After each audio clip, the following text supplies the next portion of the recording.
Welcome to my playground. This is my 1992 Mercedes-Benz S-Class. It's the 600 with the V12 that I rebuilt in the last episode, and in this one the same treatment will be given to the automatic transmission, which even though it was functioning just fine, ended up being just a few moments away from catastrophic failure. Let's dive right in. This is exactly what I was expecting to see. Pieces of the reverse frictions sitting amongst all the sludge. So this is a pretty quick conclusion. It's transmission rebuild time. Before tearing it apart, I want to clean the case thoroughly. Here's my favorite tool for that, the soda blaster.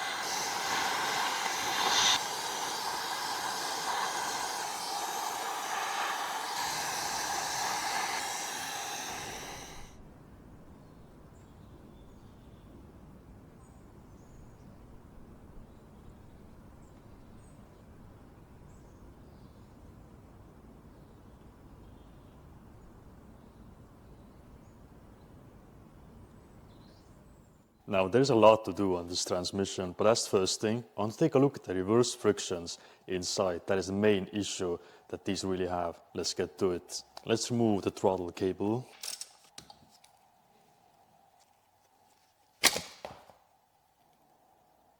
The dipstick tube.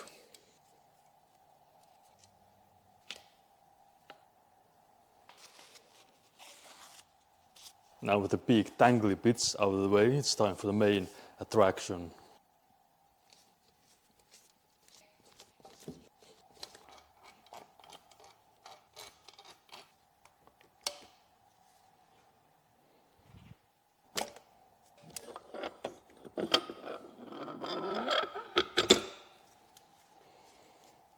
Now we can remove the K1 drum.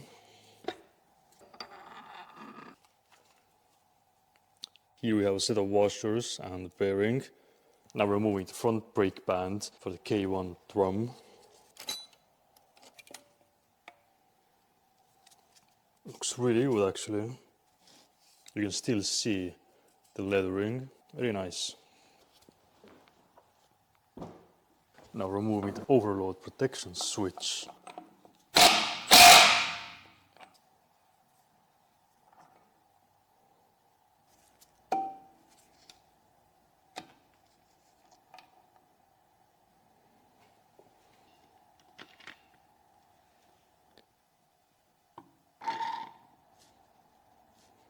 Now behind this cover is the piston for the front brake band.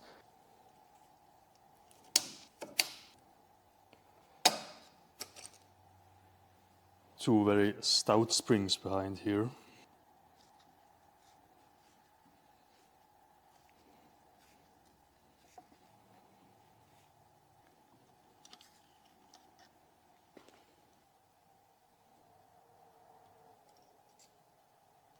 Yeah, not liking the sludge that I'm seeing. Now we can remove this big plastic bracket. Now this guy as well. And now come the reverse frictions. This is most likely where most of our material is from.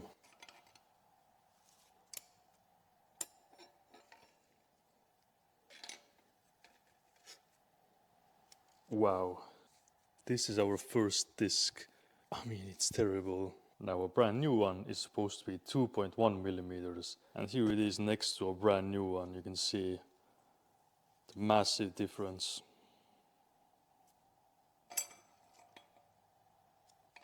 On this one you can really see it just disintegrating. At least the steels look fine so far, no burn marks. Looks like I caught it just in time.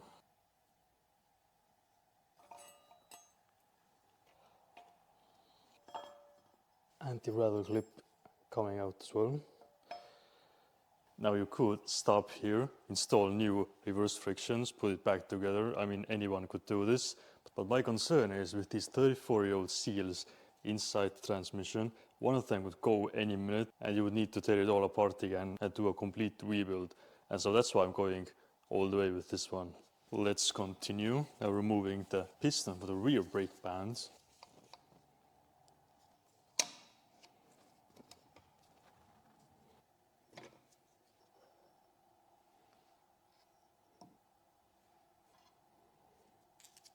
The kickdown switch.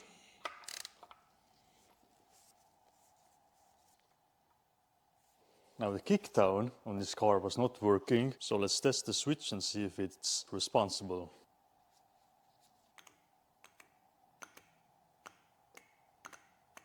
Seems to be fine.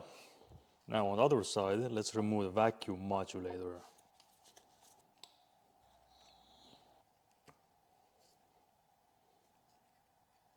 If you're a big baller and you have the 600, you're also going to have an overall protection switch for the rear brake band, only for the V12s.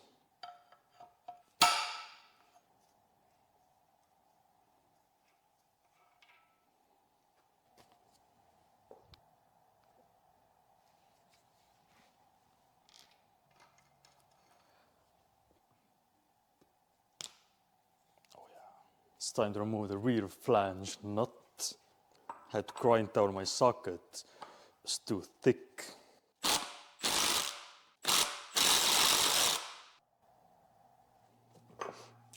Came out very easy.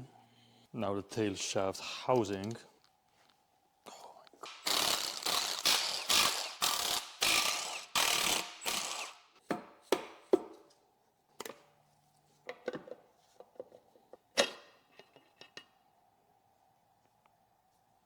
Ooh, that's very rusty.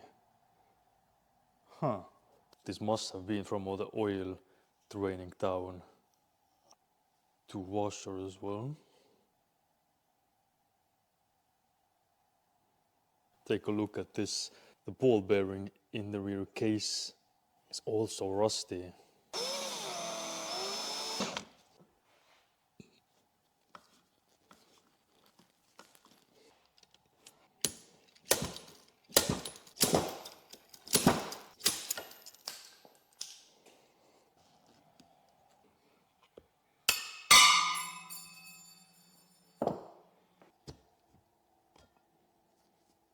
I'm definitely ordering up a replacement. Let's see if this plastic speed sensor cup will come out. Might break, so I'd rather find out right away and get it ordered up. Okay.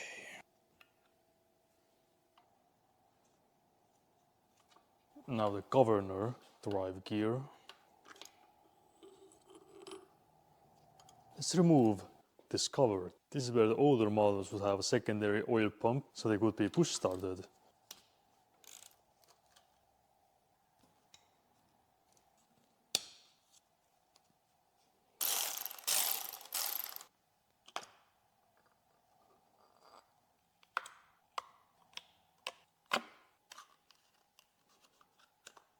Now I can unhook this lever.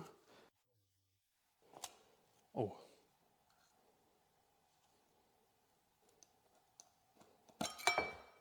And now the governor can personally come out.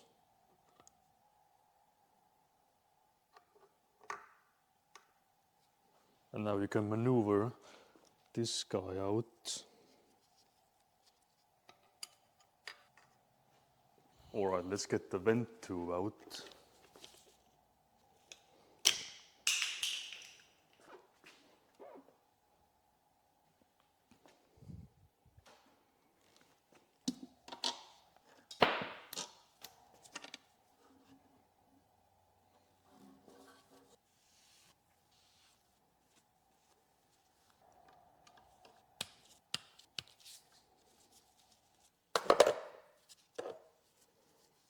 Just as bad as I remembered it. Now getting ready to pull the valve body. I'm removing this detent leaf spring right here.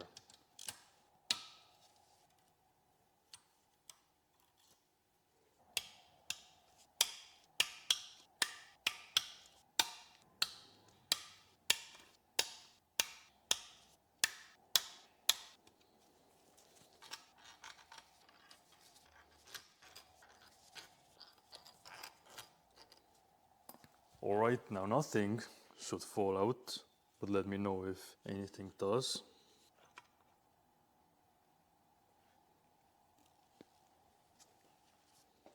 Now removing this guy as well. Mercedes-Benz calls it the cover.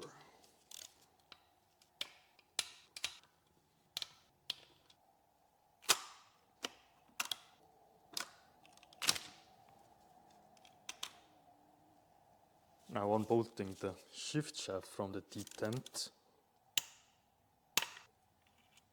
Now the shifter shafts can come out.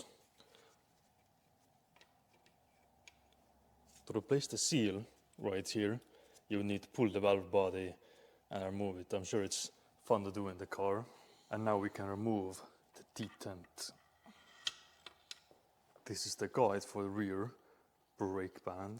Now after I remove the snap ring, we should be able to pull out the entire main assembly.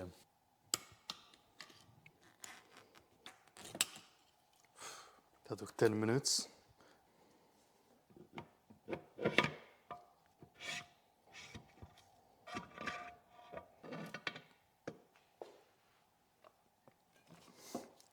K2 drum actually stayed inside.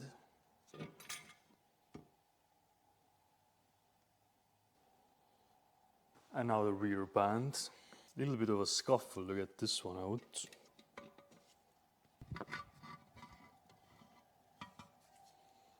This one is also in a fairly nice shape.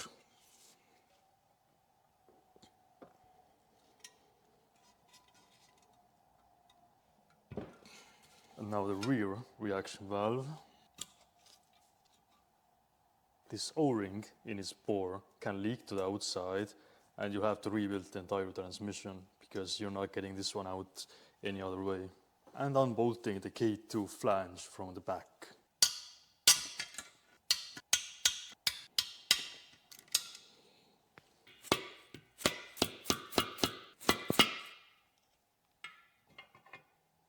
And with that, the main disassembly is complete. And now comes the hard part, which is to overhaul all of these assemblies and put it all back together. And these are the main parts that I'm using to rebuild the transmission. We have a complete seal kit from L-Ring. The exact kit for the V12 transmissions is not available, but I think the only difference is a few small O-rings, so we should be fine. And of course, a brand new set of friction discs. The first item to overhaul is the transmission case, where we have several critical seals to swap out.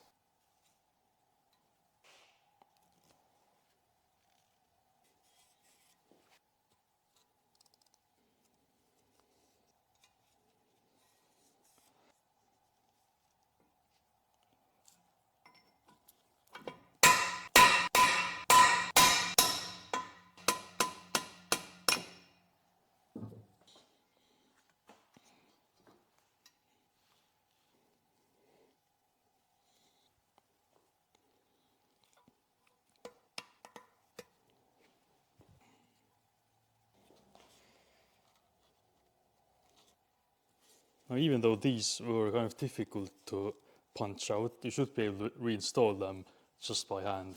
Let's check and see what the P2 piston thinks of these new seals and make sure it slides smoothly.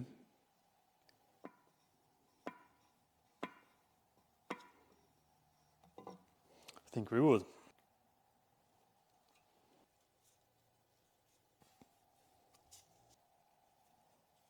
This is for the rear reaction valve. Again, if this leaks in the car, you're rebuilding the transmission.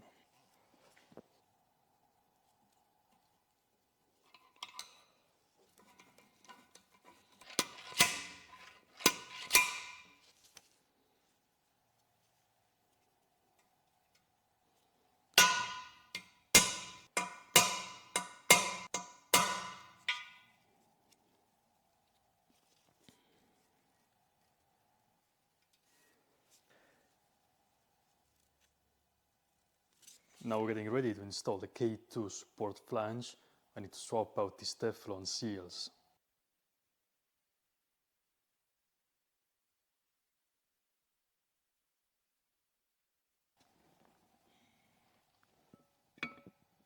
It's pretty tight fit, so I'm using these bolts to pull it in.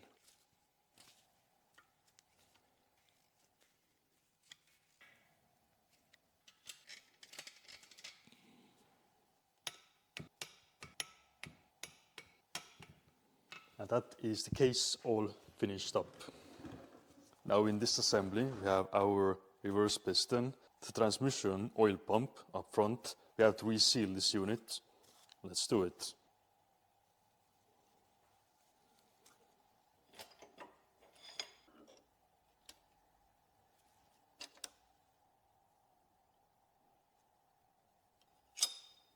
When the reverse gets weak on these cars, a lot of people like to just keep driving them. But what can actually happen is that these springs can break and explode into your transmission, basically totaling the transmission. So just letting you know, the reverse piston should come out.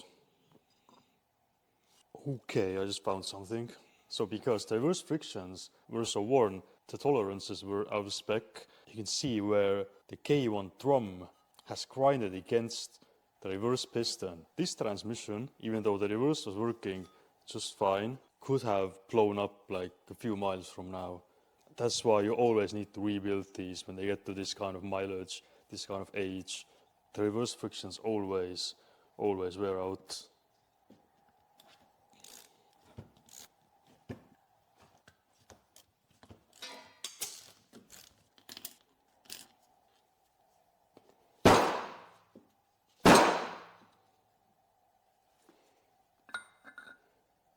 Let's check out our oil pump.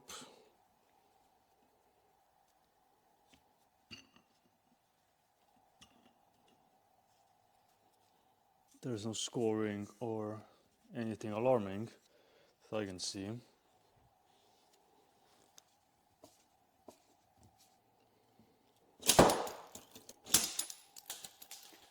Also, swapping out the torque converter bushing right here. Let's see how this one comes out.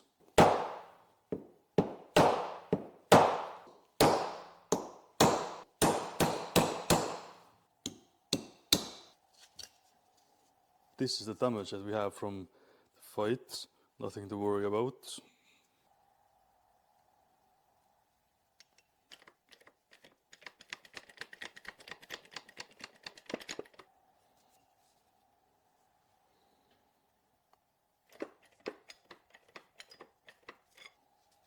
Beautiful.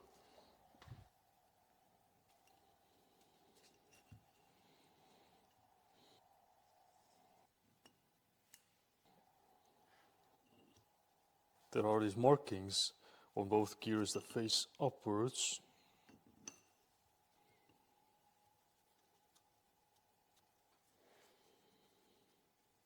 Now inside of our oil pump housing we have quite the build-up of sludge. Let's clean it out.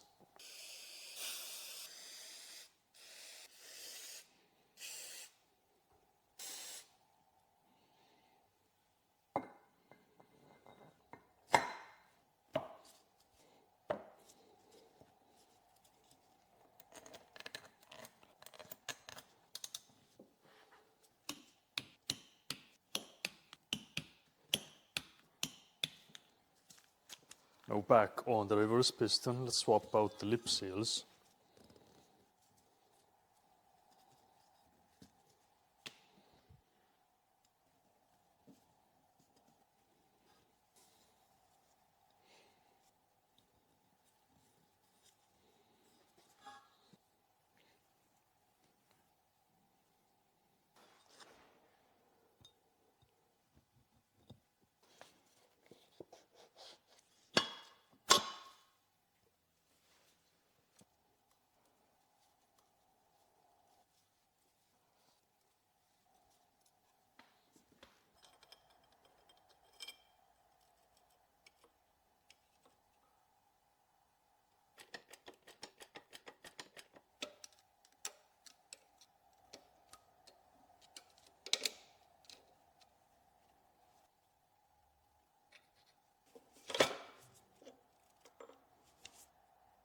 Now don't forget about the Teflon Dawn. I'm installing these with Vaseline. Repair manual states to use grease.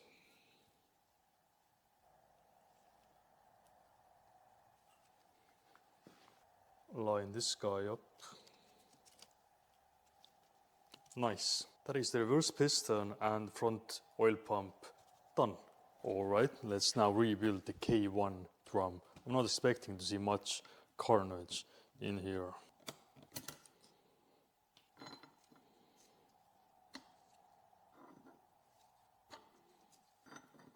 Some strange markings on the steels. These aren't your usual burn marks. Huh.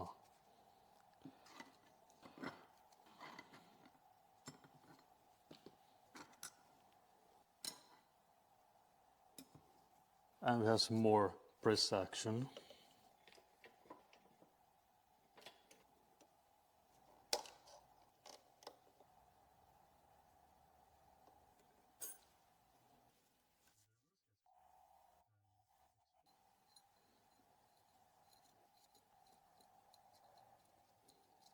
Take the piston out. Luckily on this one, on the piston support, there's a lock ring holding it in place, not rivets.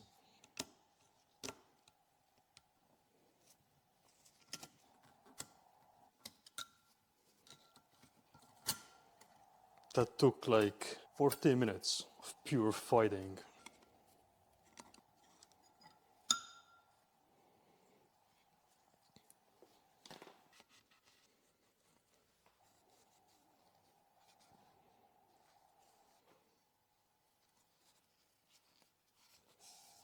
We're using Vaseline to lube the seal. Reinstall the piston support.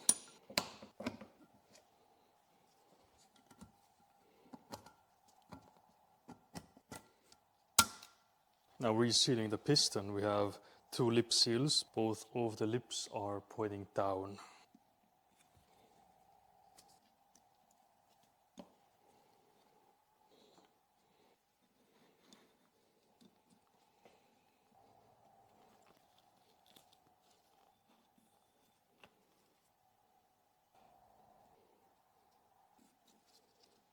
Let's see if we can scheme this guy in.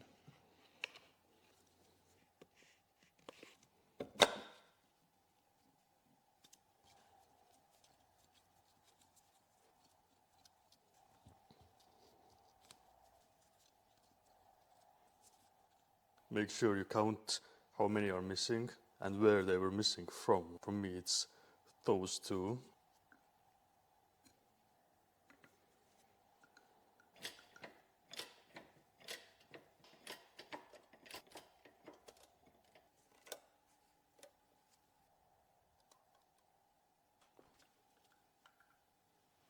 Let's reassemble the clutch pack. Make sure you keep track of how all of these parts came apart. Put them back together exactly the same way.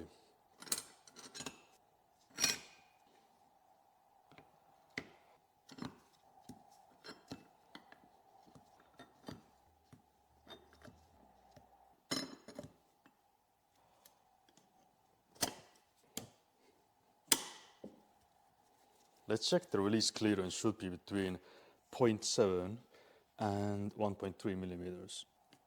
0.7 fits. It's not too tight. Now this is 130. Does not fit. Nice. That is the K1 drum finished up. And in this assembly we have the front and rear planetaries, both shafts and the one-way sprag clutch. That is what we're after.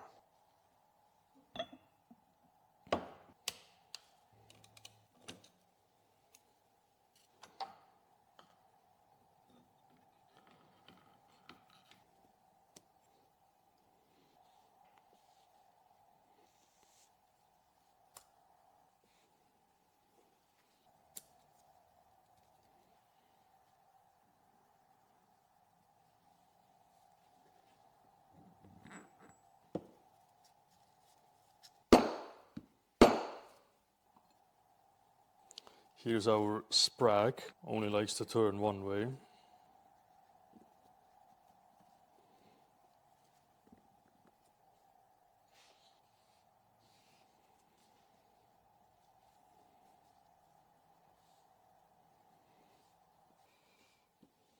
Line the pin up with the hole right here.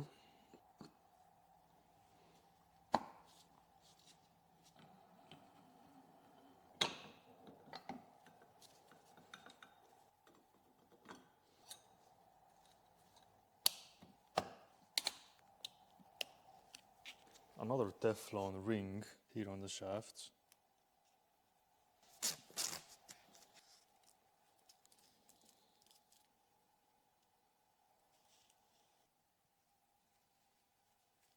Time to rebuild the K2 drum. Surprisingly, we have some burn marks right here. I checked the band looks completely fine. Not sure why these are here. Let's see what the clutch pack looks like.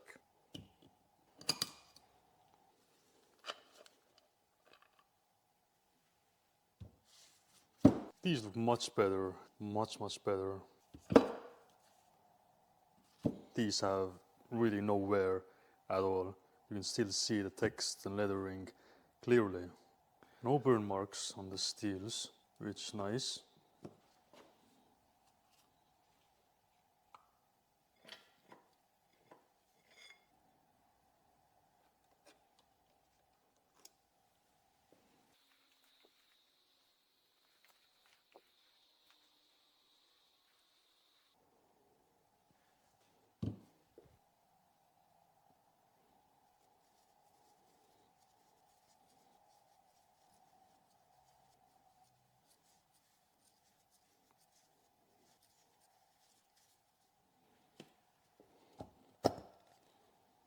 And we have one more seal on the piston support down below. And since this is the version with the rivets, we need to grind these down to remove it.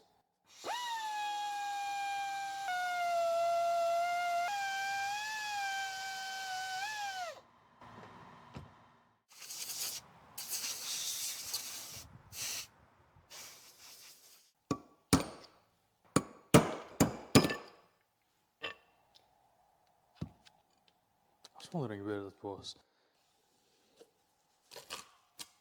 This seal is responsible for delaying this video by about a week. It wasn't in my kit, it's not in the parts diagram, there's no part number for it. I had to find one myself, all the way from Czechia.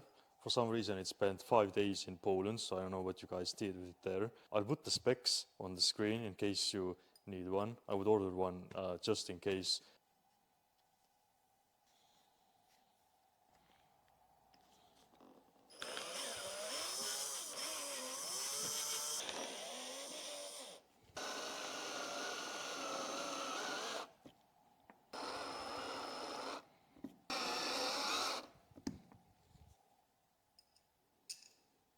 It needs to sit flush, just like that.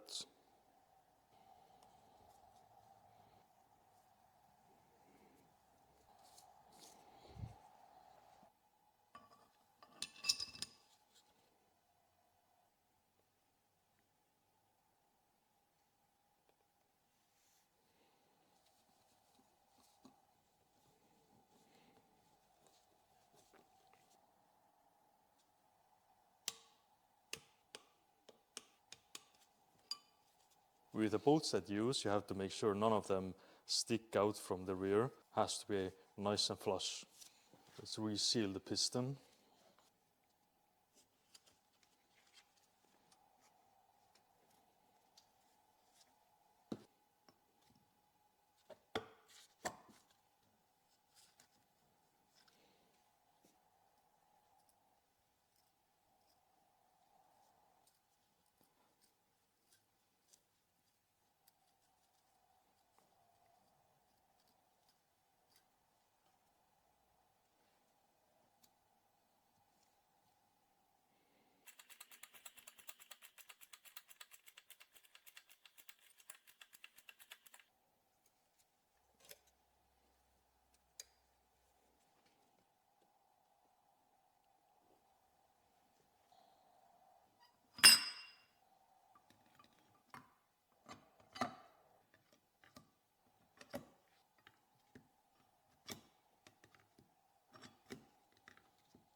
Same clearance specs as the other drum.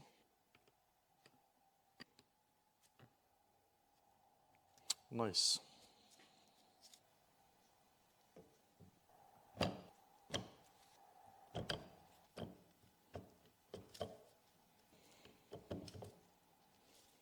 you have to line all the frictions up. Make sure it bottoms out. Back on the case, I'm getting ready to install the main assembly. This is the P2 reaction valve. This hole has to line up here.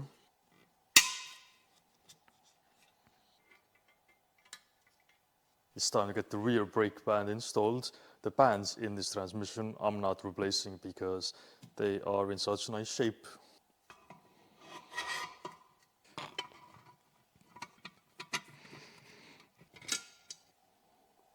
Let's get this guy thrown in here.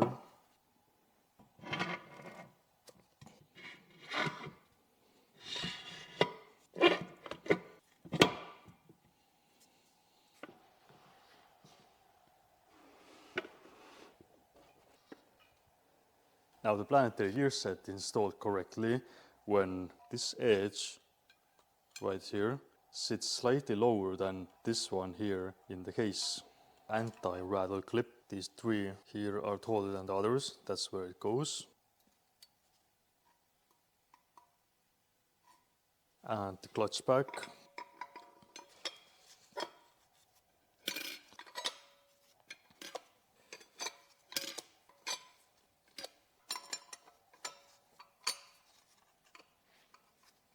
This plastic clip goes here.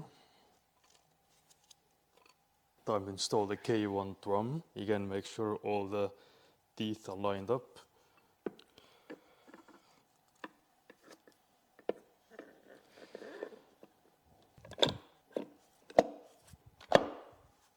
Installing the front brake band. Make sure this pin here points towards the reaction valve, or the driver's side in my case. Got myself a brand new support bracket for the band. There's rumors of this breaking, so just wanted to make sure.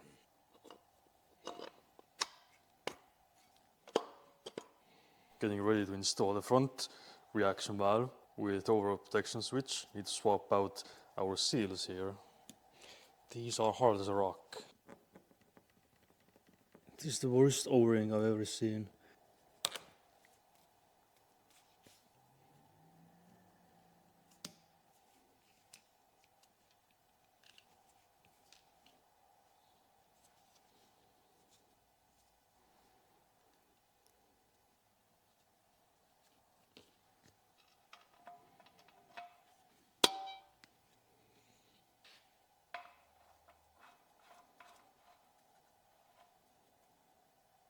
Set of shims and a bearing. Keep track of these.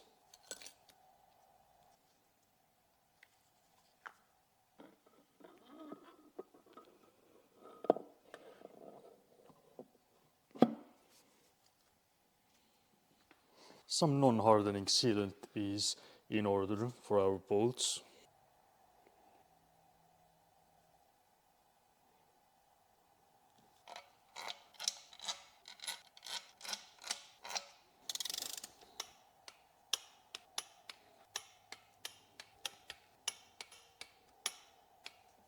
Make sure your shaft is still turning.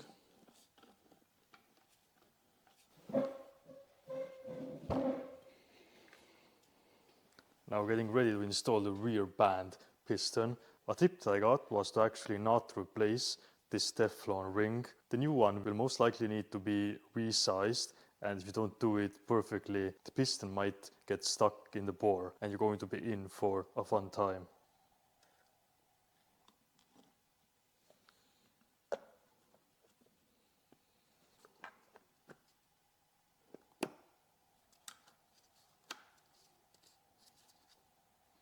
I got my hands on a brand new rear brake band retainer. This will fit in and hold everything in place.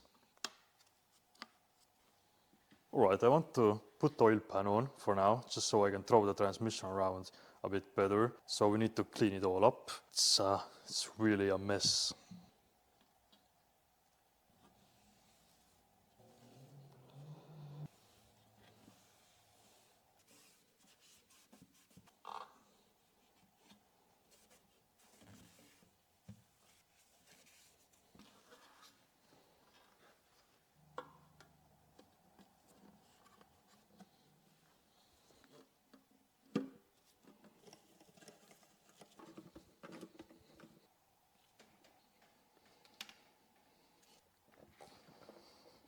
Putting the rear end back together, first to go on is the circlip.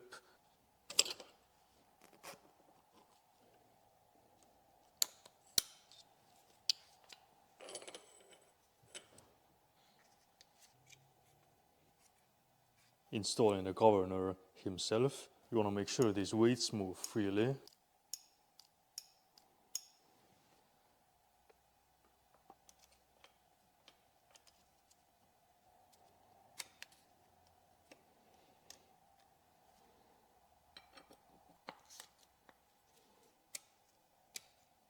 Pull the cover out against the circlip.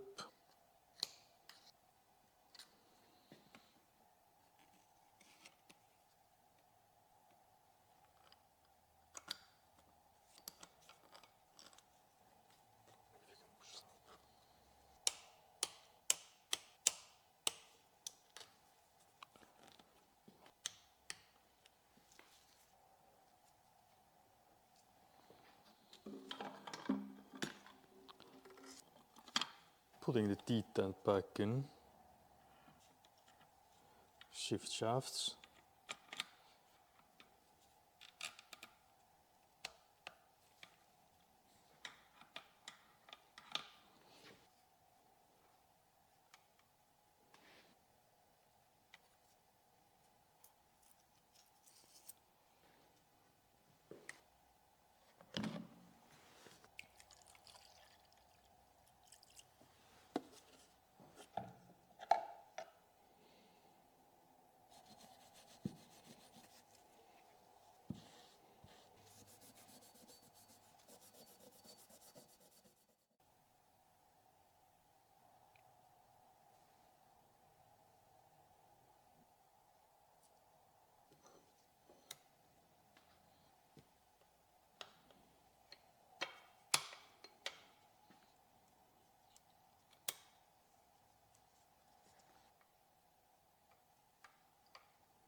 To overhaul the rear cover, I have a new bearing from Mercedes, new seal and a new gasket.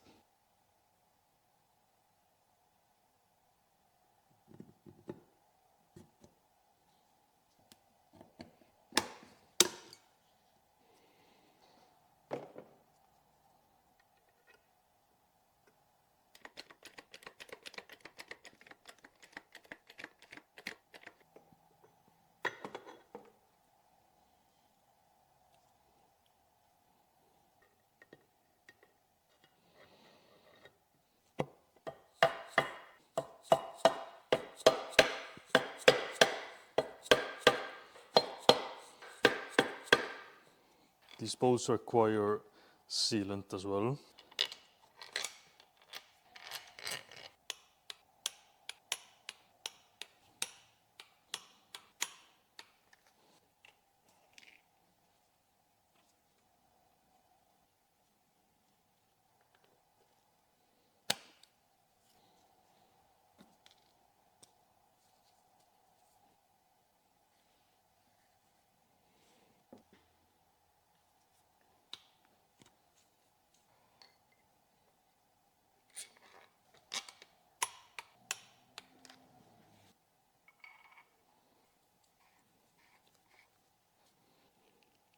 Giving this guy the final tightening.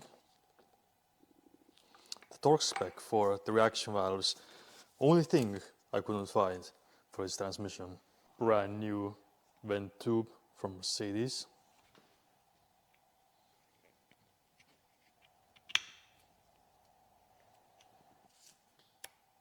A single shim. There's actually an O-ring right here on the rear flange. Very easy to miss, I imagine.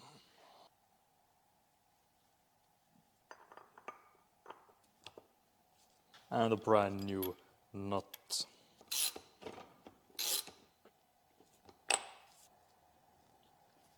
We will tighten it up when the transmission is installed, otherwise it might fly off the table.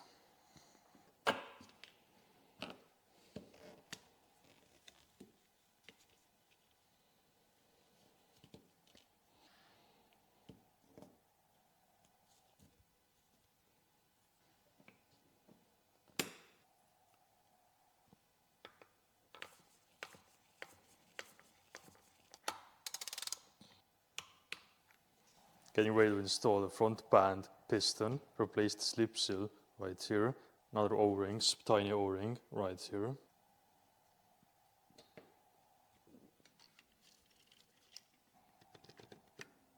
Make sure it goes in evenly, doesn't get kind of cocked in the bore. So close, it's maxed out, I can't go any further.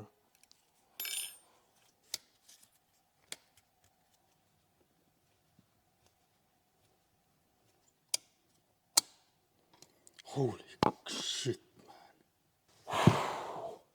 That was like a 20-minute fight. Getting started on the valve body assembly. Before I get to the big dog himself, I'm going to overhaul this assembly right here.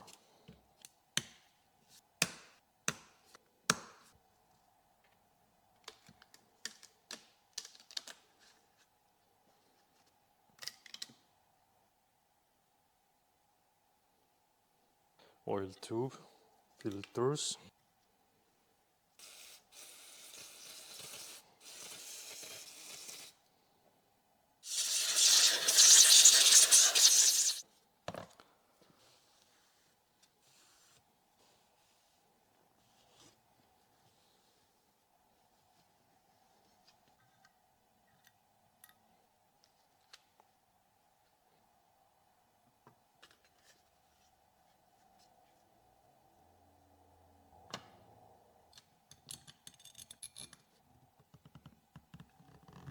Back on the case, make sure your oil deflector is in and also your temperature throttle right here.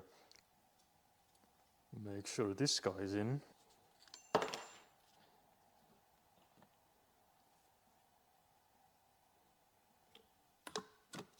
Use two of the valve body bolts to center this plate.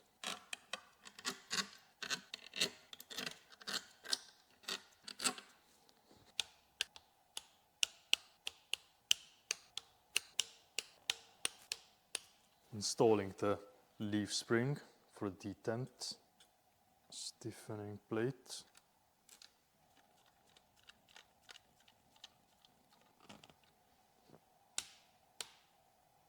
And finally, the valve body itself. Now, the best case scenario would be to completely disassemble it, clean it in ultrasonic cleaner, check everything and reassemble. However, there is a problem. Mercedes made about 50 different variations of this transmission, and there are small differences in the valve bodies. It can be a real pain to kind of track down the correct information on what your specific valve body is supposed to have, and I was not able to do that for this one. Luckily, not much is known to go wrong inside these valve bodies. It's not like the ZF valve bodies from the same era. These are pretty bulletproof. If I take it apart and something falls out or moves out of place in one way or another, it's going to become a nightmare. So the only thing I'll be doing with this valve body is replacing the accumulator Teflon seals. Alright, let's get to work.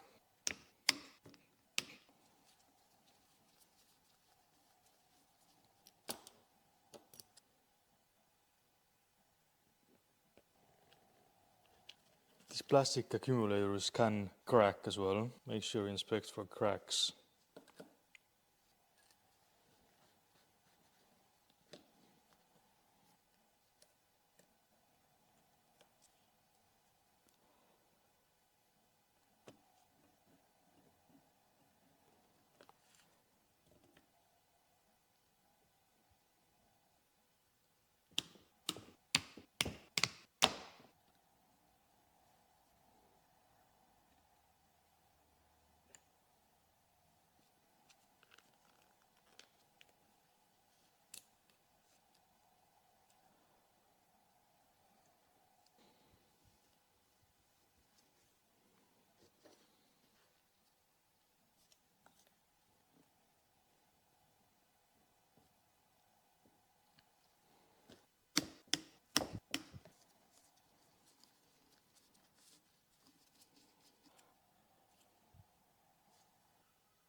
Look at all the sludge accumulation.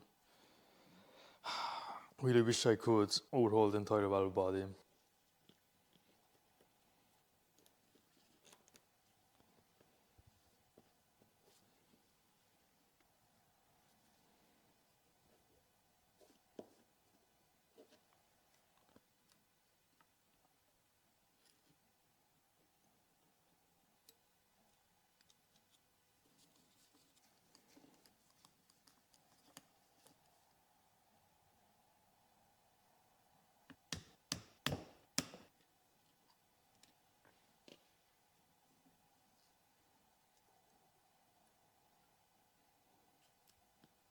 Well, this is strange. The seals for this one are identical, but I only have one of this size. I guess I'll have to reuse one of them.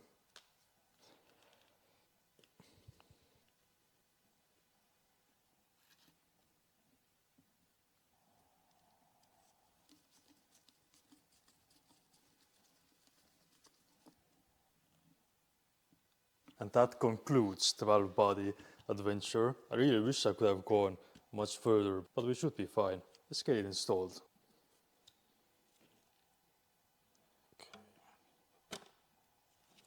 The 3 yellow zinc plated bolts go right here. They are 5mm shorter than the others.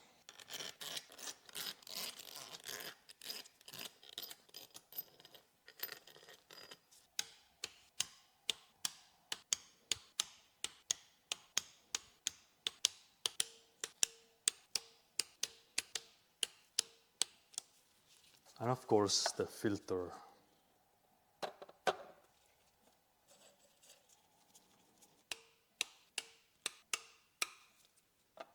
Let's get the throttle cable installed. Much easier now when the pan is off.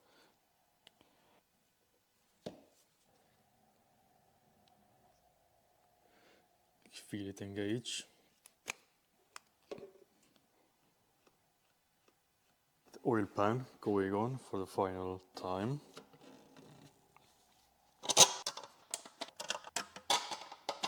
Now, even though these bolts are M8, the torque spec is only 8 Newton meters. People always over tighten them.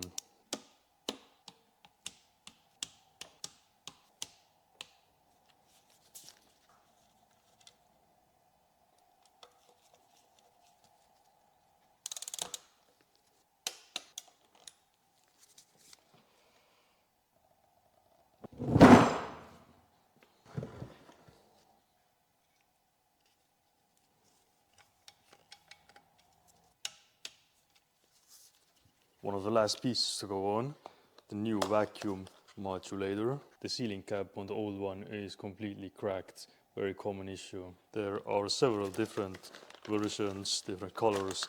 You need to get the correct one for your transmission. It controls the smoothness of the shifts, so it's something you can adjust, and we will have to adjust it most likely later on the car.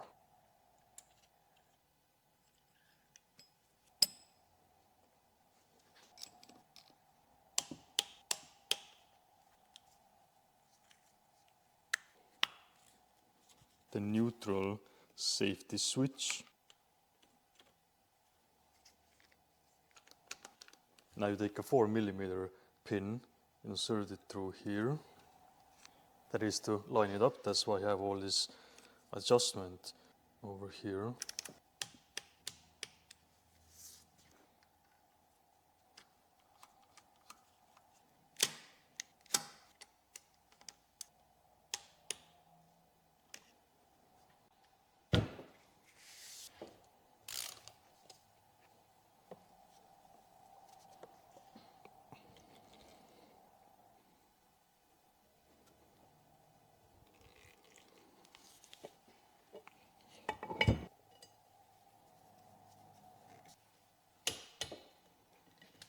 Now, if you had a bigger failure of the transmission, you should have the torque converter cut open and cleaned, overhauled. These are not lock-up converters, so there's not much in them that can go wrong. Usually it's not worth having them rebuilt just because of what we had. Now, when installing your torque converter, it's very important that you always go to the third base with your torque converter, meaning that you need to line up 3 things: the turbine with the input shaft, the stator with the stator support shaft, and these notches here with the oil pump drive gear.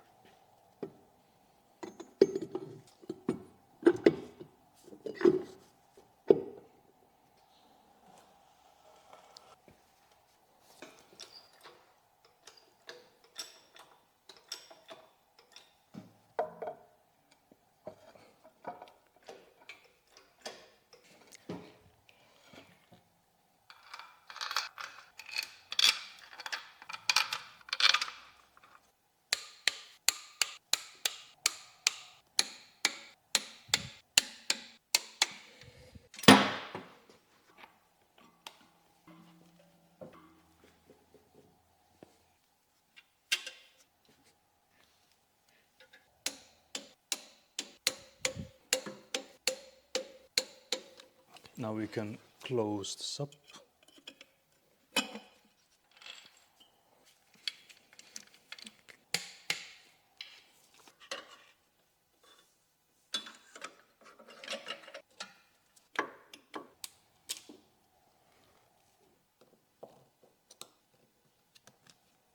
Someone has used the wrong size cross washers.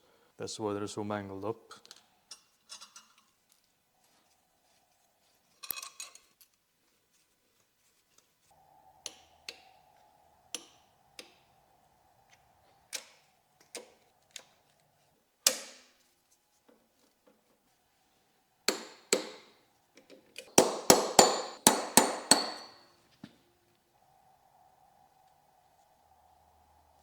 If you caught the first episode, you'll know that this car was sitting for about 21 years. And one of the last items that was replaced prior to that is the starter, so it's going to go right back in.